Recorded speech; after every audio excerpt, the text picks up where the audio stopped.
오늘의 양식, 오늘 하나님의 말씀은 요한복음 5장 24절부터 25절까지입니다. 내가 진실로 진실로 너에게 이르노니 내 말을 듣고 또 나 보내신 이를 믿는 자는 영생을 얻었고 심판에 이르지 아니하나니 사망에서 생명으로 옮겼느니라.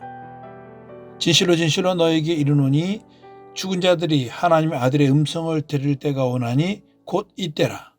듣는 자는 살아나리라. 2월은 하나님의 말씀 앞에 비춰보는 달입니다. 하나님의 말씀은 거울과 같아서 나를 하나님의 눈으로 볼 수 있게 합니다. 하나님의 말씀은 유리도덕의 수준이 아닙니다. 하나님이 천지를 창조하셨는데 그의 말씀에 의하여 지으심을 받았습니다.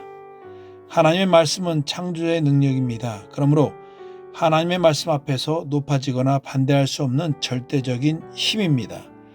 과학이 하나님의 말씀을 뒤집을 수 있는 것 같지만 오히려 과학이 하나님의 말씀을 증명합니다.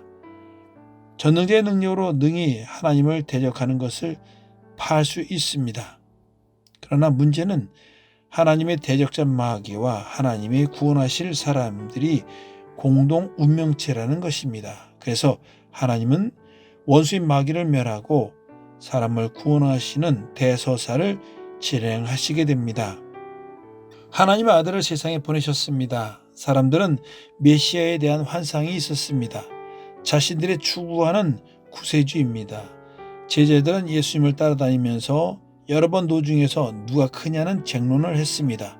심지어 요한의 어머니는 예수께 와서 주의 나라에 임하실 때에 아들들을 좌편과 우편에 앉혀달라고 부탁을 합니다. 심지어 부활하신 주님이 승천하시기 전에 예수께 여짜와 가로되 주께서 이스라엘 나라를 회복하심이 이때니까 하며 그들의 이 땅에 이스라엘 나라 회복에 대한 여망이 있음을 끝까지 보여줍니다. 제자들은 오순절날 성령이 임하시고 나서야 예수님의 말씀을 이해했고 자리다툼을 하지 않았으며 주님의 가신 길을 따라가는 제자들이 되었습니다. 예수님은 내 말을 듣고 또 나 보내신 이를 믿는 자는 영생 얻었고 심판에 이르지 아니하나니 사망에서 생명으로 옮겼느니라 말씀합니다. 우리는 예수님의 말씀을 귀로 듣고 마음으로 깨닫고 믿어 몸으로 실천에 옮겨야 합니다. 예수의 말씀을 듣는 자는 심판을 받지 않고 생명을 얻었다는 것입니다. 또 다른 길은 없습니다. 하나님의 아들의 음성을 들을 때가 오나니 곧 이때라. 듣는 자는 살아나리라. 우리 주 예수님의 말씀은 세상의 말과 다릅니다. 예수께서 하시는 말씀은 생명의 말씀인데 말씀이 존중받지 못하는 것을 많이 봅니다.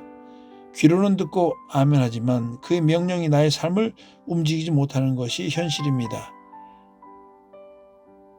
주님은 아버지의 말씀이 영생의 말씀이기에 먼저 순종하셨습니다. 우리는 하나님의 말씀을 읽는 것을 지나서 그 말씀이 나의 생각을 바꾸고 삶을 움직여서 하나님이 원하시는 삶을 살아가는 것이 마땅합니다.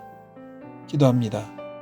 사망의 세력 잡자 마귀에게 속하여 멸망한 인생들에게 하나님의 아들이 이 땅에 오셨고 우리에게 생명의 말씀을 전하여 주셔서 그 말씀으로 생명을 얻고 영생을 얻게 하심을 감사합니다. 다시 말씀을 깊이 상고하고 말씀이 나를 움직이게 하여 주옵소서. 예수 이름으로 기도합니다. 아멘.